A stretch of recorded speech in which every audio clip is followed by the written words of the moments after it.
आणि यानंतर आता पाहूयात आंतरराष्ट्रीय जगतात काय काय सुरू आहे। पाहूयात जगाच्या पाठीवर थोडक्यात बातमी। युक्रेन विरुद्धच्या युद्धात रशियाने 23,000 सैनिकांना गमावल्याचे युक्रेनचे अध्यक्ष व्लादिमीर झेलेन्स्की यांनी सांगितले। सेन्सलेस वॉर असा शब्द वापरून त्यांनी रशियावर टीका केली आहे। रशियाचे हजारो रणगाडे, 200 विमानं आणि तब्बल 2,500 सशस्त्र वाहनं युक्रेनने युद्धवस्त केली आहेत। अजूनही युद्धात हजारो सैनिक मारले जातील आणि हजारो जखमी होतील असंही ते म्हणाले। तर निप्रोपेट्रोव्स्क प्रदेश आणि ओडेसा येथे क्षेपणास्त्र हल्ल्यांबद्दल झेलेन्स्की यांनी भाष्य केले। रॉकेट हल्ल्यामध्ये ओडेसा येथील विमानतळाची धावपट्टी नष्ट झाली आणि धावपट्टीची पुनर्बांधणी करण्याचे त्यांनी वचन दिले आणि पूर्वी रशियन सैन्याने ताब्यात घेतलेल्या भागात सामान्य जीवन परत आणण्यासाठी प्रयत्न केले जात असल्याचे ते म्हणाले। काळ्या समुद्रात रशियाची 20 क्रूझ क्षेपणास्त्र तैनात असल्याचे युक्रेनच्या संरक्षण मंत्र्यांनी सांगितले आणि ती कधीही डागली जाऊ शकतात। लुहान्स्क आणि डोनेत्स्क प्रदेशामध्ये किमान 14 रशियन हल्ले परतवून लावल्याचे प्रवक्ते अलेक्झांडर मोतुझेन्स्की यांनी सांगितले। रशियाच्या प्रगत शस्त्रास्त्रांशी स्पर्धा करण्यासाठी युक्रेनला पश्चिमकडून आणखी लष्कर मदतीची आवश्यकता असल्याचे ते म्हणाले। तर रशिया युक्रेनच्या शस्त्रागारात नसलेली शस्त्र वापरत असल्याने आम्हाला अमर्यादित शस्त्रास्त्रांची गरज आहे असंही त्यांनी म्हटले। सीमेवरच्या जवानांचा युक्रेनचे अध्यक्ष झेलेन्स्की यांनी सन्मान केलाय। शनिवारी युक्रेनियन बॉर्डर गार्डच्या जवानांना त्यांनी प्रदान केली असून कीवमधील बॉर्डर गार्ड युनिट्सला संबोधित करताना झेलेन्स्की म्हणाले की सेलिब्रेशनसाठी वेळ नाही। रशियन सैन्य अजूनही आमच्या भूमीवर आहे आणि घुसखोरांना बाहेर काढलंच पाहिजे असंही सैनिकांना संबोधित करताना झेलेन्स्की म्हणाले। 2014 मध्ये युक्रेनमध्ये रशियन आक्रमण सुरू झाल्यापासून 216 बॉर्डर गार्ड्सना आपला जीव गमवावा लागल्याचं झेलेन्स्की यांनी स्पष्ट केलं। रशियन सैन्य त्यांच्या ताब्यात असलेल्या प्रदेशातील धान्य मोठ्या प्रमाणात ताब्यात घेत असल्याचं युक्रेनच्या उपकृषी मंत्र्यांनी शनिवारी सांगितले। तर झापोरिझिया, खेर्सन, डोनेत्स्क आणि लुहान्स्क प्रदेशातून कित्येक लाख टन धान्य हे बाहेर काढले गेले अशी माहिती युक्रेनियन टीव्हीवर बोलताना तारास बायोस्की यांनी दिली। आणि युक्रेन हा प्रमुख धान्य उत्पादक देश आहे आणि रशियन आक्रमणामुळे निर्यात कमी देखील झाली आहे। जागतिक धान्याच्या किमती वाढल्या आहेत आणि त्यामुळे या तीव्र टंचाईबद्दल चिंता व्यक्त करण्यात आली आहे। खार्किव्ह प्रदेशामधील इझियमजवळ रशियन लष्करी उपकरणांवर हल्ला झाल्याचे युक्रेनच्या नॅशनल गार्डनं शनिवारी प्रसिद्ध केलेल्या व्हिडिओमध्ये दिसतंय असा दावा युक्रेननं केला आणि हा व्हिडिओ कधी चित्रित करण्यात आला याबाबत कोणालाही माहिती देण्यात आलेली नाही। तर रशिया देशाच्या पूर्वेकडे आपल्या आक्रमणाची गती वाढवत आहे आणि डोनेत्स्क आणि लुहान्स्क प्रदेशांवर पूर्ण नियंत्रण मिळवणं आणि क्रायमियाला तळ करण्याचे लक्ष्य असल्याचे युक्रेननं म्हटलंय।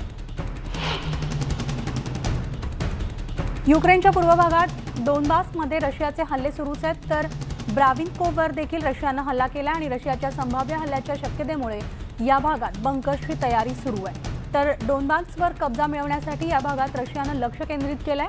घरांचं मोठं नुकसान झालं असून युद्ध अजूनही संपण्याची चिन्ह दिसत नाही, त्यामुळे आणखी नुकसान, विध्वंस होणार हे उघड आहे। स्वीडननं रूसवर आरोप केलाय की रूसचं एक हेरगिरी करणारं विमान स्वीडनच्या हवाई क्षेत्रात आलं असून स्वीडनचा दावा आहे रूसचं AN-30 हे विमान होतं आणि जे स्वीडन हवाई क्षेत्रात आले। स्वीडनच्या सुरक्षा मंत्रालयाचा दावा आहे की रूसी विमान बाल्टिक समुद्रामार्गे आलं आहे आणि नंतर हवाई सीमेचं उल्लंघन करत रूसच्या सीमा क्षेत्रात दाखल झालं। दरम्यान स्वीडन आणि फिनलँड नाटोमध्ये सहभागी होण्याच्या तयारीत आहेत आणि त्यामुळे या दोन देशांविरोधात रूसच्या हालचाली दिवसेंदिवस वाढत चालल्या। शुक्रवारी मायकोलायव्हमधील आपत्कालीन सेवांनी युक्रेनच्या पूर्वेस लढाई सुरू असताना आग विझवण्यासाठी आणि जखमींना मदत करण्यासाठी युद्धपातळीवर बचाव कार्य केलं। तर क्रॅमटोर्स्क आणि शेजारच्या स्लोव्हियान्स्कपासून 25 किलोमीटर अंतरावरील गावात किमान एक महिला नागरिक जखमी झाली होती, जिथं अनेक वेळा खुल्या भागात धुराचे लोट दिवसेंदिवस वाढत होते आणि एका घरावर जोरदार क्षेपणास्त्र देखील धडकलं, मात्र सुदैवानं त्याचा स्फोट झाला नाही। रुसकालोजोवा गावातून सुखरूप बाहेर काढल्यानंतर शेकडो युक्रेन नागरिक शुक्रवारी युक्रेनच्या खार्किव्ह शहरात पोहोचले आणि हे गाव 1 महिन्याहून अधिक काळ रशियाच्या ताब्यात होतं। खार्किव्ह प्रादेशिक गव्हर्नरच्या म्हणण्यानुसार जवळपास निम्म गाव बसमधून तर काही जण कारमधून किंवा पायी प्रवास करत पळून गेले आणि भीषण युद्धानंतर रशियन सैन्यानं त्यांना घेरलं होतं आणि गावाचा पूर्ण ताबा घेतला। तर युक्रेनच्या अझो बटालियननं पोस्ट केलेल्या व्हिडिओमध्ये सैनिकांनी गावाच्या मध्यभागी असलेल्या सरकारी इमारतींवर निळा आणि पिवळा युक्रेनियन ध्वज उंचावल्याचं पाहायला मिळालं। गावाबाहेरील काही भागात रशियन हल्ले अजूनही सुरूच आहेत। तर ग्रीक बल्गेरियन सीमेदरम्यानची नैसर्गिक गॅस पाईपलाईन जूनमध्ये कार्यान्वित होण्यासाठी तयार असून ही रशियन पुरवठ्यावर अवलंबून न राहण्यासाठी ईयूची नवीन योजना आहे. युक्रेनमधील युद्धावर पाश्चात्य निर्बंधामुळे उद्भवलेल्या रुबल पेमेंटच्या मागणीसाठी पोलंड आणि बल्गेरियाला नैसर्गिक गॅसचा पुरवठा बंद करण्याच्या मॉस्कोच्या निर्णयानंतर ही योजना कार्यान्वित झाली. गॅस इंटरकनेक्टेड ग्रीस बल्गेरियानं अधिकृतरित्या सांगितलं आणि आत्ताच्या युरोपियन नेटवर्कला पूरक बनवण्याच्या ताकदीची ही योजना असून ग्रीसमधील AVX ग्रुपच्या पाईपलाईन आणि नेटवर्कचे प्रमुख जॉर्ज टासाकोस यांनी प्रसारमाध्यमांना सांगितलं की नवी पाईपलाईन बल्गेरियासारख्या देशांचा गॅसचा पर्यायी स्रोत देईल, जे मोठ्या प्रमाणावर रशियन पुरवठ्यावर अवलंबून होते.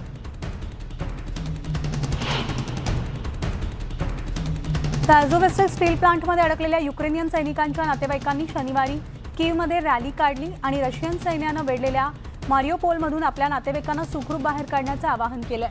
मैदान चौकातील त्यांचे निदर्शनं म्हणजे UN आणि इतर आंतरराष्ट्रीय संस्थांना मदतीची हाक देण्यात आली. नातेवाईकांनी स्वतःभोवती युक्रेनियन ध्वजही गुंडाळला होता. रशिया विरोधातले तसे शांततेचं आवाहन करणारे पोस्टर तिथं झळकवण्यात आले. व्हिक्टोरिया लियाशुकचे वडील, भाऊ आणि पती हे सगळेजण स्टील प्लांटमध्ये अडकले होते. व्हिक्टोरियानी सांगितलंय की ते जखमी झाले आहेत आणि त्यांना अन्न आणि वैद्यकीय साहित्याची गरज आहे. युक्रेन देशानं रशियन सैन्याला रोखण्यासाठी जलविद्युत धरणातून पाणी सोडल्यानंतर डेमेटिफ या युक्रेनियन गावातील रहिवाशांनी शनिवारी त्यांच्या घरांना सोडलेल्या पाण्यामुळे नुकसान झाल्याचं सांगितलंय. रशिया करत असलेल्या हल्ल्याला रोखण्यासाठी युक्रेनियन लोकांनी कीव्हच्या अगदी उत्तरेला असलेलं गाव आणि आजूबाजूच्या परिसरात पूर परिस्थिती निर्माण करण्याचा निर्णय घेतला आणि त्यानंतर युक्रेनच्या सैन्याला आशा आहे की ते त्या नागरिकांना आता सुरक्षित स्थळी हलवतील, त्यांना संरक्षण दिलं जाईल. तर स्थानिकांच्या मते गावात पूर येणं हा एक योग्य निर्णय होता, कारण यामुळे युक्रेनियन प्रदेशावर ताबा मिळवण्यापासून रशियाला रोखण्यासाठी मदत झाली आहे.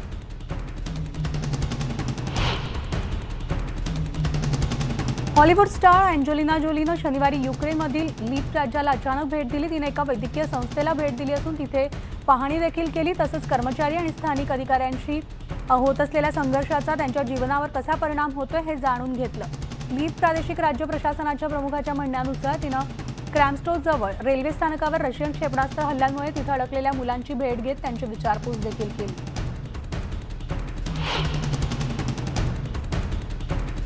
तर मारियोपोलमधल्या नुकसानग्रस्त भागातून नागरिकांच्या स्थलांतरासाठी संयुक्त राष्ट्रांचे प्रयत्न सुरू आहेत आणि शनिवारी देखील हे कार्य सुरू होतं. 1 लाख नागरिक इथं राहतात आणि 1000हून अधिक नागरिक स्टील प्लांटमध्ये राहत असल्याचं युक्रेनच्या अधिकाऱ्यांनी सांगितलं. तर अझोव्स्टल प्लांटमध्ये राहणाऱ्या नागरिकांसाठी बोगदे आणि बंकर्समध्ये तयार करण्यात आले आहेत, पण रशियानं प्लांटवर बंकर्स बस्टर्स आणि इतर बॉम्ब टाकल्यानंतर परिस्थिती अधिक भीषण झाली. तर 25 नागरिकांना अझोव्स्टलमधून बाहेर काढण्यात आल्याचं रशियन वृत्तपत्रांनी शनिवारी सांगितलं असून UN किंवा युक्रेनच्या अधिकाऱ्यांनी याची अद्याप पुष्टी केलेली नाही. शहरात अन्न, पाणी आणि औषधाची भीषण टंचाई निर्माण झाली आहे.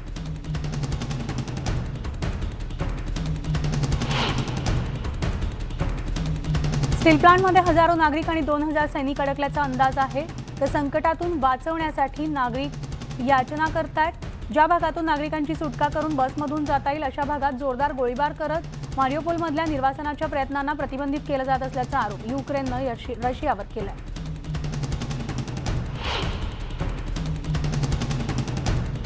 तर व्हिक्टोरिया नाझारेन्कोनं जुळ्या मुलांना जन्म दिला, मात्र या आनंदाच्या क्षणी तिचा नवरा तिच्या सोबत नाहीये. युक्रेनमध्ये रशियन स्निपरनं तिच्या पतीला ठार मारलं आणि लग्नानंतर 8 वर्षांनी तिला ती गर्भवती असल्याचं कळलं.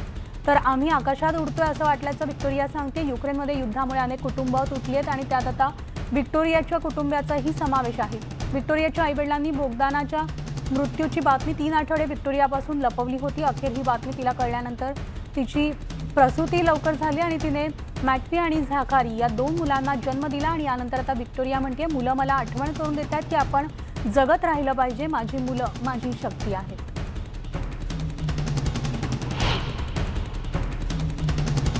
युक्रेनियन सैनिक आणि खार्किव्हमध्ये रहिवाशांनी शुक्रवारी शहरांवरील हल्ल्याबाबत भाष्य केलं, कारण देशाच्या पूर्वेकडील भागात रशियाचे हल्ले सुरूच आहेत. शहराच्या सीमेवरील एका भागावर नियमितपणे रशियन हल्ल्यांचा फटका बसतोय आणि जे युक्रेनियन रिझर्व्हिस्टच्या म्हणण्यानुसार तोफखाना क्षेपणास्त्रांचा मारा या ठिकाणी होतोय. तर हा हल्ला होत असलेल्या या भागात निवासी इमारती, शाळा आणि बालवाडी व्यतिरिक्त काहीही नाही असं अधिकारी रिझर्व्हिस्ट व्लादिस्लाव यांनी स्पष्ट केलंय. युक्रेनियन आणि रशियन सैन्यानं पाळलेल्या युद्धविरामादरम्यान शनिवारी संध्याकाळी प्लांटमधून 20 नागरिकांना बाहेर काढलंय. युक्रेन नॅशनल गार्डच्या अझोव रेजिमेंटचे डेप्युटी कमांडर जे मारियोपोलमधील अझोव्स्टल स्टील प्लांटमध्ये अडकले आहेत. आणि त्यांनी ही माहिती दिली आहे. ज्यांना बाहेर काढण्यात आलं असून ती महिला आणि मुलं आहेत.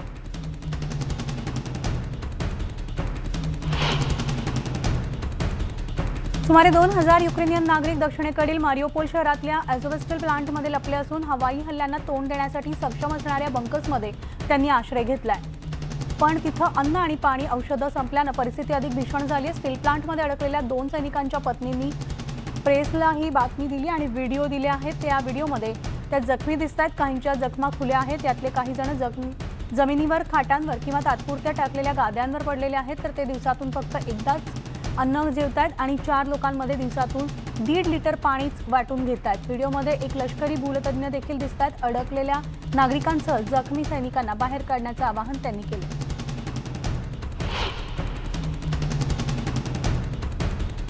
पंतप्रधान नरेंद्र मोदी सोमवारपासून 3 देशांच्या दौऱ्यावर जाणार आहेत. जर्मनी, डेन्मार्क आणि फ्रान्स या देशांचा दौरा पंतप्रधान नरेंद्र मोदी करणार आहेत. पंतप्रधान आधी जर्मनीला, नंतर डेन्मार्कला जातील आणि परतीच्या प्रवासात 4 मे रोजी काही काळासाठी ते पॅरिसला थांबतील. पॅरिसमध्ये ते फ्रान्सचे अध्यक्ष इमॅन्युएल मॅक्रॉन यांच्याशी, तर बर्लिनमध्ये जर्मनीचे फेडरल चान्सलर यांच्यासोबत द्विपक्षीय बैठक घेणार आहेत. आम्हाला कोणी धमकावलं तर अण्वस्त्रांचा वापर केला जाईल असा इशारा उत्तर कोरियाचे नेते किम जोंग उन यांनी दिलाय. अमेरिका आणि दक्षिण कोरिया यांच्यावर दबाव टाकण्यासाठी किम यांनी हे वक्तव्य केलंय. हॅतीमधल्या इंधन तुटवड्यामुळे विमान वाहतुकीला फटका बसल्याचं विमान प्राधिकरणाच्या अधिकाऱ्यांनी सांगितलं. राजधानी पोर्ट ऑफ प्रिन्समधील टॉसेंट लुव्हरचर विमानतळावर उड्डाणं रद्द करावी लागलीत. सोमवारी मियामीला जाणारी कमी अंतराची उड्डाणं लँडिंग आणि टेक ऑफ करत होती, पण इंधनाच्या कमतरतेमुळे एअरलाईन्सनं प्रवाशांना विमान रद्द होऊ शकतील याविषयीची माहिती दिली आणि इंधन तुटवड्याच्या कारणांबद्दल कोणतीही अधिकृत माहिती उपलब्ध झाली नसली तरी राजधानीतील अनेक गॅस स्टेशन्स बंद आहेत, तर काही ठिकाणी इंधन भरण्यासाठी वाहनांच्या लांबच लांब रांगा लागल्यात.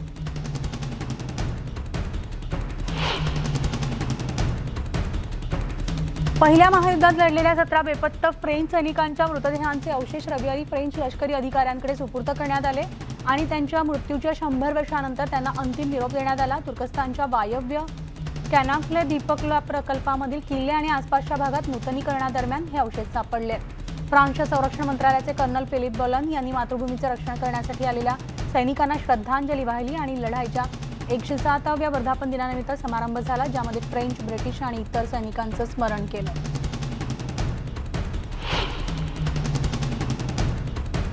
नायजेरियामध्ये अवैध रिफायनरी दुर्घटनेमध्ये मृत्युमुखी पडलेल्या 100हून अधिक कर्मचारी व्यापाऱ्यांच्या मृतदेहांच्या अवशेषांचा सामुदायिक दफनविधी करण्यात आला. शुक्रवारी झालेल्या स्फोटात 110 जणांचा मृत्यू झाल्याची माहिती नायजेरियाच्या नॅशनल इमर्जन्सी मॅनेजमेंट एजन्सीनं दिली आहे. पण हा आकडा जास्त असण्याची शक्यता आहे. तर आफ्रिकेमध्ये क्रूड ऑइलचं सर्वाधिक उत्पादन आणि अवैध रिफायनरीसाठी नायजेरियामध्ये असून स्फोटाला जबाबदार असलेल्या दोघांचा सुरक्षा यंत्रणा शोध घेतेय.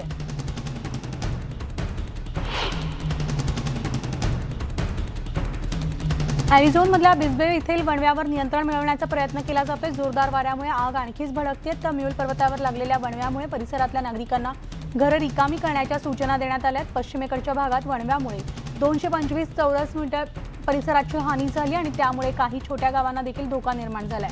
तर नेब्रास्का परिसरामधल्या आगीत एकाचा मृत्यू झाला आणि अनेक घरं बेचिराख झाली आहेत. तर आर्द्रता आणि वाऱ्याचा वेग याचा अंदाज घेत अग्निशमन दलाचं कार्य सुरू आहे.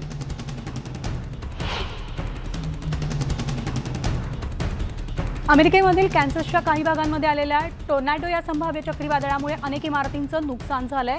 तर अनेक लोक जखमी झाले असून 6,500हून अधिक नागरिक वीज पुरवठा खंडित झाल्यामुळे अंधारात आहेत. अग्निशमन दलाचे प्रमुख चॅड रसेल यांनी सांगितले की शुक्रवारी संध्याकाळी आग्नेय विचिटा आणि एंडोवराच्या काही भागांमधून घोंगावत असलेल्या संभाव्य चक्रीवादळानं सेंटगवी काउंटीमधील 50 ते 100 इमारतींचं नुकसान केलंय. एंडोवरमध्ये नेमकं किती इमारतींचं नुकसान झालं हे मात्र अद्याप कळू शकलेलं नाही.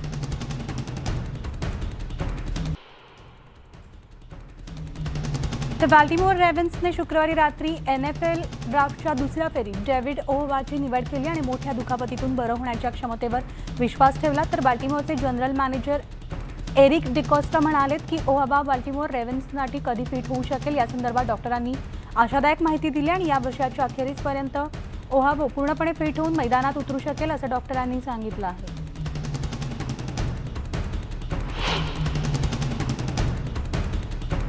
लॉस एंजेलिस डॉजर्सचा पिचर ट्रेव्हर बॉरला शुक्रवारी लीगच्या घरगुती हिंसाचार आणि लैंगिक अत्याचार धोरणाचं उल्लंघन केल्याबद्दल मेजर लीग बेसबॉलनं 2 पूर्ण हंगामांसाठी निलंबित करण्यात आलं होतं. मात्र जहानं ही बातमी फेटाळून लावली. निलंबन कायम ठेवल्यास वॉर आपल्या पगारातील सुमारे $60 दशलक्ष गमावेल. तर MLB आणि खेळाडूंच्या संघटनेच्या संयुक्त घरगुती हिंसाचार आणि लैंगिक अत्याचार धोरणांतर्गत पिचरला गेल्या 2 जुलै रोजी प्रशासकीय सक्तीच्या रजेवर पाठवण्यात आलं होतं.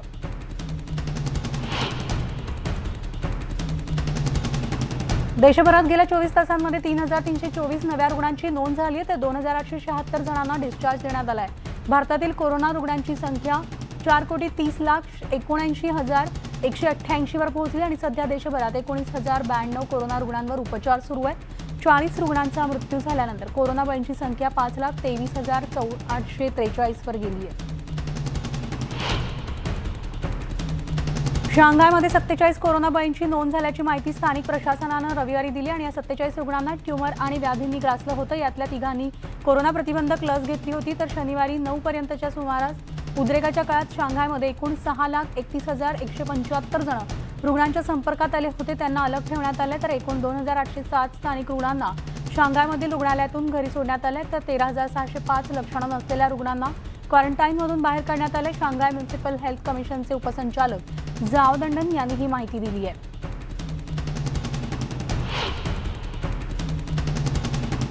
हॉलिवूडची प्रसिद्ध अभिनेत्री हेलेन मिरन यांची पीपल मॅगझिनच्या द ब्युटिफुल इश्यूसाठी कव्हर स्टोरी करण्यात आली आहे. कुठल्याही भूमिकेची तयारी करतानाची मनस्थिती, सौंदर्याबद्दलच्या त्यांच्या कल्पना अशा अनेक गोष्टी या मुलाखतीत आहेत.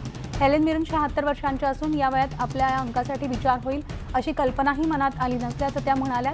सौंदर्य म्हणजे स्वॅग, आत्मविश्वास, जगासमोर स्वतःला सादर करणं, माझं विश्व मला आवडतं असंही त्या म्हणाल्या. 2006च्या द क्वीन सिनेमातील भूमिकेसाठी सर्वोत्कृष्ट अभिनेत्रीचा ऑस्कर पुरस्कार त्यांना मिळालाय. 2014 पासून त्या लॉरेल पॅरिसच्या प्रवक्त्या आहेत आणि 55 वर्षांच्या कारकिर्दीत त्यांनी 140हून अधिक भूमिका साकारल्या.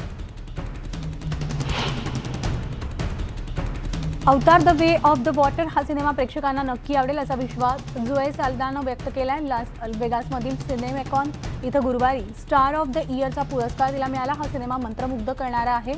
तर तुम्ही यापूर्वी कधीही असा सिनेमा पाहिला नसेल. दिग्दर्शक जिम कॅमेरून यांच्या चित्रीकरणातील प्रभुत्वामुळे हे शक्य झाल्याचं तिनं म्हटलं. 2009 मध्ये आलेल्या अवतारनं बॉक्स ऑफिसवर रेकॉर्ड ब्रेक केले होते. तर हा सिनेमा 16 डिसेंबरला चित्रपटगृहामध्ये पाहता येणार आहे. तर 2 वर्षांनी या सिरीजमधला सिनेमा रिलीज होतोय.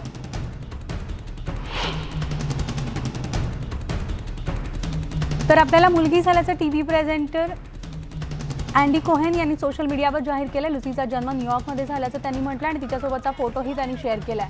तर सरोगसीच्या माध्यमातून लुसीचा जन्म झाला आणि या काळात मला मदत करणाऱ्यांचे आणि सगळ्या सरोगेट मातांचे आभार मानत असल्याची त्यांनी भावना व्यक्त केली आहे.